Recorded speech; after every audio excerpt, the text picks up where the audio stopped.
Hi everyone, welcome back to my YouTube channel. ಯಾರೆಲ್ಲ ನನ್ನ ಚಾನಲ್ನ ಫಸ್ಟ್ ಟೈಮ್ ನೋಡ್ತಾ ಇದ್ದಾರೆ ಪ್ಲೀಸ್ ಸಬ್ಸ್ಕ್ರೈಬ್ ಮಾಡಿ. 20 ಡೇಸ್ ಬ್ಯಾಕೇನೆ ಪ್ಲ್ಯಾನ್ ಆಗಿರೋದ್ರಿಂದ ಫ್ಯಾಮಿಲಿ ಮೆಂಬರ್ಸ್ ಎಲ್ಲರೂ ಬಂದಿದ್ದರು ನಮ್ಮ ಮನೆಗೆ. ನಮ್ಮ ಮನೆಯಿಂದನೇ ಹೋಗೋಣ ಪುರ್ದಮ್ಮಕ್ಕೆ ಅಂತ. ಸೊ ಸದ್ಯಕ್ಕೆ ಹೋಗಿಲ್ಲ ಪುರ್ದಮ್ಮಕ್ಕೆ. ಹೇಗಿರುತ್ತೆ ಏನು ಅಂತ ನಿಜವಾಗ್ಲೂ ಗೊತ್ತಿಲ್ಲ. ಅಕ್ಕಪಕ್ಕದವರೆಲ್ಲ ಹೋದವರೆಲ್ಲ ಹೇಳ್ತಿದ್ದಾರೆ ತುಂಬಾ ರಶ್ ಇರುತ್ತೆ ಅಂತ. ಕೊನೆ ಆಷಾಢ ಆಗಿರೋದ್ರಿಂದ ತುಂಬಾ ಜನ ಬರ್ತಾರೆ ಆ್ಯಂಡ್ ಹರಕೆಗಳೆಲ್ಲ ಇರುತ್ತೆ. ನೋಡೋಣ ಹೇಗಿರುತ್ತೆ ಅಂತ. ಈ ಮಕ್ಕಳನ್ನ ಹೊರಡಿಸ್ಕೊಂಡು ಎಲ್ಲರನ್ನೂ ಹೊರಡಿಸ್ಕೊಂಡು ಹೋಗೋಷ್ಟೊತ್ತಿಗೆ ನಿಜವಾಗ್ಲೂ ಲೇಟ್ ಆಗಿಬಿಡ್ತು. ಆದರೆ ನಾವು ಪುರ್ದಮ್ಮ ಎಂಟ್ರಿ ಆಗಬೇಕಾದ್ರೆ ಮೋಸ್ಟ್ಲಿ ಒಂದು 8:45 9 ಆಗಿತ್ತು ಅಷ್ಟೇ. ತೀರಾ ಏನು ಲೇಟ್ ಆಗಲಿಲ್ಲ. ನಾವೇ ಬೇಗ ಬಂದಿದ್ದೀವಿ ಅಂದರೆ ಅಲ್ಲಿ ಬಂದಿದ್ರು ಎಷ್ಟು ಜನ ಇದ್ದರು ಅಂದರೆ ಸೀರಿಯಸ್ಲಿ ನಾವು ಸಣ್ಣ ಮಕ್ಕಳಿಂದನೂ ಹೋಗ್ತಾ ಇದ್ದೀವಿ ಪುರ್ದಮ್ಮಕ್ಕೆ. ಬಟ್ ಇಷ್ಟೊಂದು ರಶ್ ಇರೋರನ್ನ ನಾನಂತೂ ನೋಡಿರಲಿಲ್ಲಪ್ಪ. ಪುರ್ದಮ್ಮದಲ್ಲಿ ಇಷ್ಟೊಂದು ರಶ್ ಅನ್ನಿಸ್ಬಿಡ್ತು. ಎಷ್ಟು ಜನ ಬಂದಿದ್ರು ಅಂದರೆ ವೆಹಿಕಲ್ಸ್ ಪಾರ್ಕಿಂಗ್ ಮಾಡೋಕ್ಕೆ ಜಾಗ ಇಲ್ಲ, ಅಷ್ಟು ಜನ ಇದ್ದರು.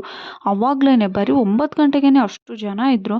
ಇನ್ನು 12 1 ಗಂಟೆ ಅಷ್ಟೊತ್ತಿಗೆ ಇನ್ನು ಅದಷ್ಟು ಜನ ಆಗ್ತಾರೋ ನನಗಂತೂ ಗೊತ್ತಿಲ್ಲ. ಮಾರ್ನಿಂಗೇ ಪ್ಲ್ಯಾನ್ ಮಾಡ್ಕೊಂಡಿದ್ದೆ ನಾನು ಇವತ್ತು ವೀಡಿಯೋ ಮಾಡಬೇಕು, ಸ್ವಲ್ಪ ವೀಡಿಯೋ ಅಪ್ಲೋಡ್ ಮಾಡೋಣ ಅಂತ.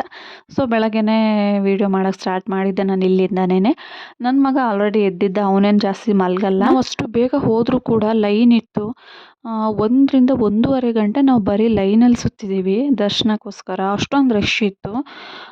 ಜಾಸ್ತಿ ಮೂವ್ ಆಗಲ್ಲ ಬೇಗ ಬೇಗ ಲೈನು. ನನಗೆ ಒಂದ್ಸಲ ಧರ್ಮಸ್ಥಳನೇನೋ ಅನ್ನೋ ಫೀಲ್ ಆಗಿಬಿಡ್ತು, ಅಷ್ಟೊಂದು ರಶ್ ಇದ್ರಲ್ಲ ಅಂತ. ಸರಿ ಆಮೇಲೆ ದರ್ಶನ ಮುಗಿಸ್ಕೊಂಡು ನಾವು ಬಂದ್ವಿ ರೂಮ್ಗೆ. ರೂಮ್ ಮಾಡಿದರು, ಪ್ರೀ ಬುಕ್ಕಿಂಗೇ ಮಾಡಿದರು. ಲಾಸ್ಟ್ ಟೈಮ್ ಎಲ್ಲ 600 ರೂಪಾಯಿ 700 ರೂಪಾಯಿ ಇತ್ತು ಅಷ್ಟೇ ಈ ರೂಮ್ಗಳಿಗೆಲ್ಲ.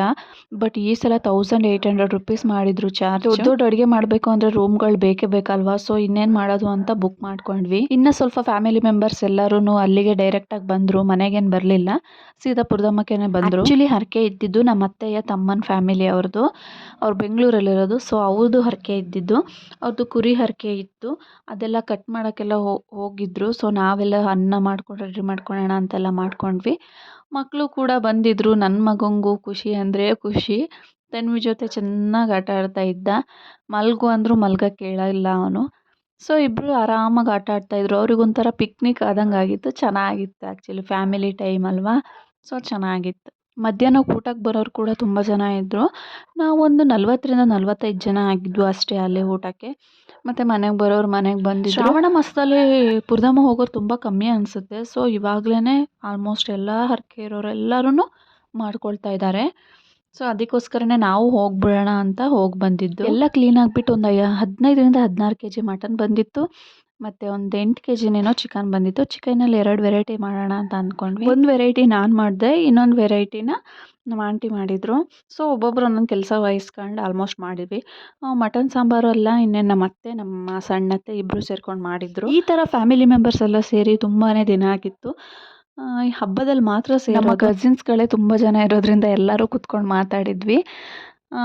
ಚೆನ್ನಾಗಿತ್ತು. ಒಂಥರ ಫ್ಯಾಮಿಲಿ ಟೈಮು, ಒಂಥರ ಹೊರಗೆ ಹೋದಂಗಾಗಿತ್ತು. ಚೆನ್ನಾಗಿತ್ತು, ತುಂಬಾ ಚೆನ್ನಾಗಿತ್ತು ಸಂಡೇ. ತುಂಬ ಜನ ನನಗೆ ಕೇಳಿದ್ದೀರ ನಿಮ್ಮ ಲವ್ ಸ್ಟೋರಿ ಹೇಳಿ ಅಂತ. ಲಿಸನ್ ಹಿಯರ್, ನಮ್ಮದು ಲವ್ ಸ್ಟೋರಿ ಏನಿಲ್ಲ. ನಮ್ಮದು ಅರೇಂಜ್ ಮ್ಯಾರೇಜೇ, ಮನೆಯಲ್ಲೇ ಎಲ್ಲ ನೋಡಿ ಮಾಡಿರೋದ್ರಿಂದ ಲವ್ ಸ್ಟೋರಿ ಏನಿಲ್ಲ. ತುಂಬ ಜನ ಅಂದ್ಕೊಂಡಿದ್ದಾರೆ ನಂದು ಅನ್ನೋದು ಲವ್ ಮ್ಯಾರೇಜ್ ಅಂತ. ಆ ಥರ ಏನಿಲ್ಲ, ನಮ್ಮದೆಲ್ಲ ಅರೇಂಜ್ ಮ್ಯಾರೇಜೇ ಮಾಡಿ. ಊಟ ಎಲ್ಲ ಮುಗಿಸ್ಕೊಂಡು ನಾವು ಮತ್ತೆ ಹೊರಟ್ವಿ. ಅಲ್ಲಿಂದ ಹೊರಡ್ಬೇಕಾದ್ರೆ ಒಂದು 4 ಗಂಟೆ ಆಗಿತ್ತು ಅನಿಸುತ್ತೆ.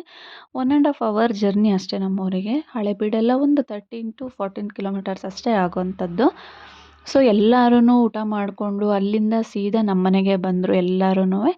ಎಲ್ಲ ಇಲ್ಲಿಗೆ ಬನ್ನಿ ಬೆಳಗ್ಗೆ ಎದ್ದೋಗಿರಂತೆ ಅಂತ ಹಿಂಸೆ ಮಾಡಿಬಿಟ್ಟು ಕರ್ಕೊಂಡು ಬಂದ್ವಿ ಎಲ್ಲರನ್ನೂ. ಒಂದು 4 ಕಾರಲ್ಲಿ ಹೋಗಿರೋದ್ರಿಂದ ತುಂಬ ಜನನೇ ಆಗಿದ್ವಿ.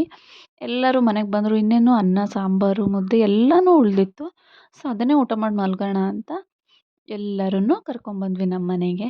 ಮೋಸ್ಟ್ಲಿ ಮನೆಗೆ ಬರೋಷ್ಟೊತ್ತಿಗೆ ಒಂದು 5-5:30 ಆಗಿತ್ತು. ನಮ್ಮ ಅತ್ತೆ ಕಡೆ ಫ್ಯಾಮಿಲಿ ನಿಜವಾಗ್ಲೂ ಗ್ರೇಟು. ಎಲ್ಲರೂ ಅಷ್ಟೇ, ಬೇರೆ ಮನೆ ನಮ್ಮ ಮನೆ ಬೇರೆಯವ್ರ ಮನೆ ಅಂತ ಅಂದ್ಕೊಳ್ಳೋದೇ ಇಲ್ಲ. ಎಲ್ಲ ನಮ್ಮ ಮನೆಯೇ ಅಂದ್ಕೊಂಡು ಪ್ರತಿಯೊಂದು ಕೆಲಸದಲ್ಲೂ ಹೆಲ್ಪ್ ಮಾಡ್ತಾರೆ. ನಿಜವಾಗ್ಲೂ ತುಂಬ ಖುಷಿಯಾಗುತ್ತೆ. ಐ ಹೋಪ್ ಈ ವಿಡಿಯೋ ನಿಮಗೆ ಇಷ್ಟ ಆಗಿದೆ ಅಂತ ಅಂದ್ಕೊಂಡಿದ್ದೀನಿ. ಯಾರೆಲ್ಲ ನನ್ನ ಚಾನಲ್ನ ಸಬ್ಸ್ಕ್ರೈಬ್ ಮಾಡ್ಕೊಂಡಿಲ್ಲ ಪ್ಲೀಸ್ ಸಬ್ಸ್ಕ್ರೈಬ್ ಮಾಡ್ಕೊಳ್ಳಿ. Thanks for watching. ಸಿಗ್ತೀನಿ ನೆಕ್ಸ್ಟ್ ವಿಡಿಯೋದಲ್ಲಿ. ಬಾಯ್.